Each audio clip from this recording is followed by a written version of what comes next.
Hai semua, saya Teacher Tan. Hari ini kita akan belajar Matematik tingkatan 2 KSSM, yaitu bab 10, keturunan garis lurus, bahagian yang ketiga, keturunan garis lurus.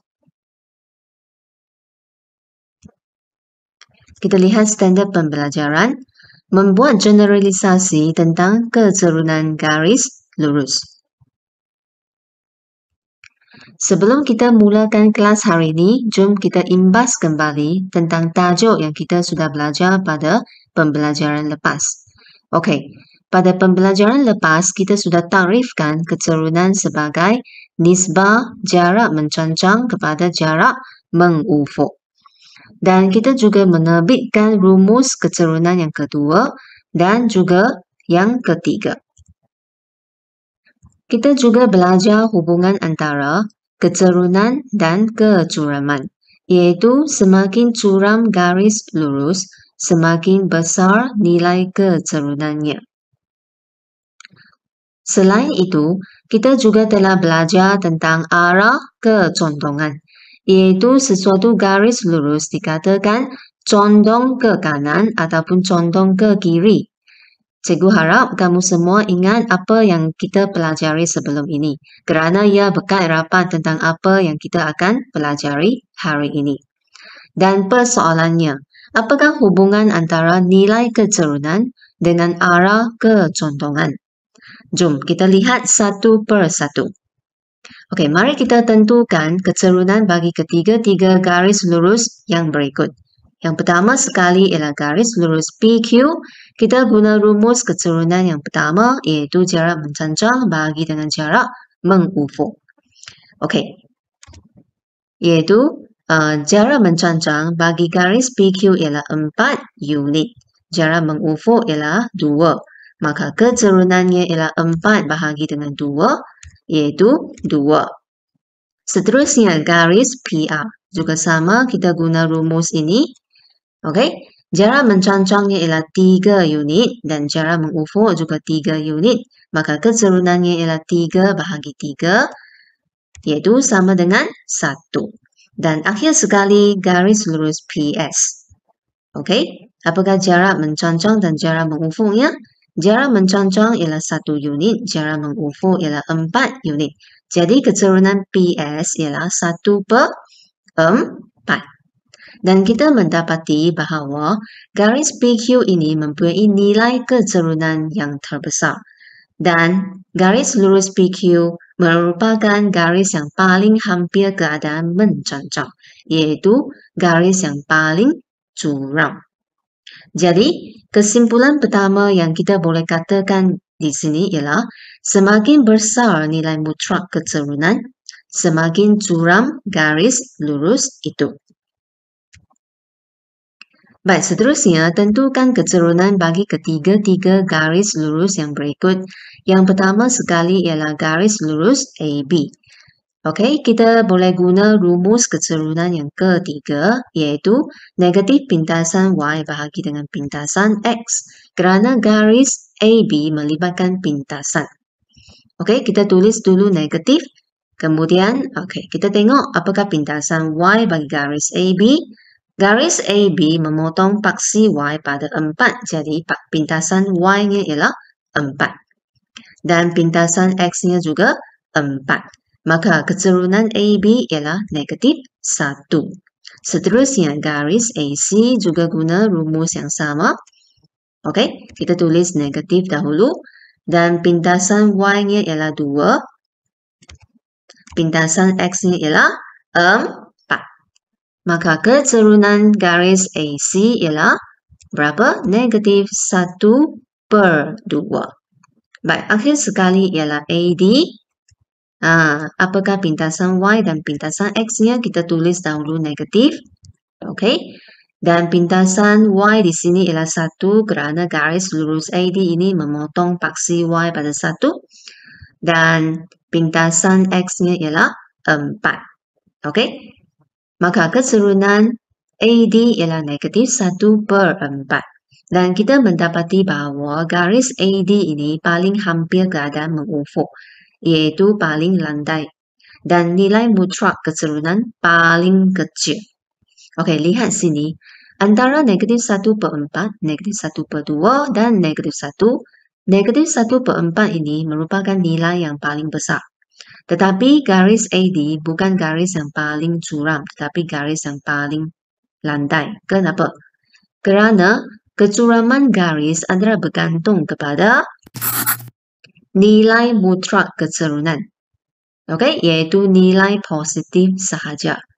Jadi, garis AB ini ialah garis yang paling curam. Okey, kerana nilai mutlak keturunan paling besar. Tengok 1 ini paling besar kalau berbanding dengan 1/2, 1/4 kan? Okey, jadi kesimpulan yang kedua ialah semakin kecil nilai mutlak keturunan, semakin landai garis lurus itu. Okey, ingat kecuraman garis hanya bergantung kepada nilai mutlak keturunan. Okey, selain daripada kesimpulan ini, apakah kesimpulan lain yang boleh dibuat mengenai keturunan garis lurus? Tanda positif atau negatif pada nilai keturunan mewakili apa? Ya, tanda positif atau negatif pada nilai keturunan hanya menunjukkan arah kecondongan, iaitu tanda positif pada keturunan menunjukkan garis lurus condong ke kanan. Okey, manakala tanda negatif pada keturunan menunjukkan garis lurus itu condong ke kiri. Ingat, condong ke kanan tanda positif pada keturunan, bagi garis yang condong ke kiri, keturunannya bertanda negatif. Seterusnya, kesimpulan yang kelima, keturunan bagi garis lurus yang selari dengan paksi X ialah sifar. Okey, kita buktikan pernyataan ini. Ada satu garis lurus AB yang selari dengan paksi X. Koordinat A-nya ialah 2, 4, katakan. Dan koordinat B ialah 5, 4. Okey, apabila kita diberi garis lurus yang melalui dua titik X1, Y1, X2, Y2, kita boleh guna rumus yang kedua. Okey, untuk mengira keturunan garis lurus tersebut. Okey, sekarang Y2 ialah 4. Okey, tolak Y1 juga 4. Bahagi dengan X2, 5. Dan X1 dia ialah 2. Betul? Maka, keturunan garis AB ini ialah sifar.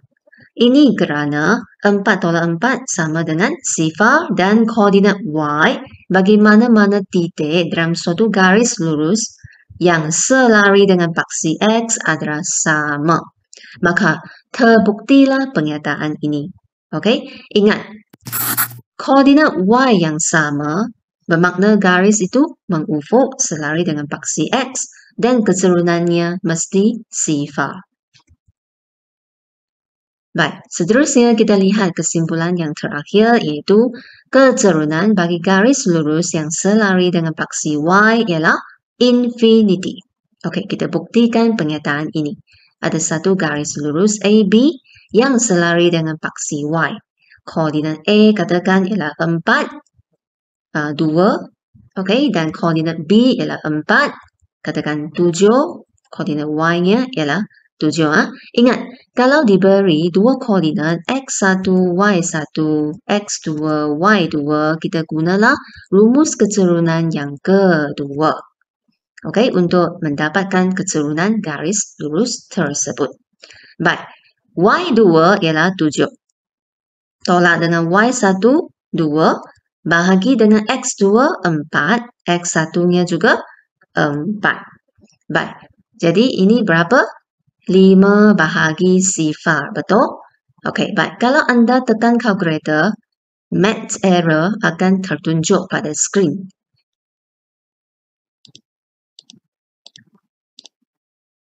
Ini bermakna keturunan garis ini ialah infinity.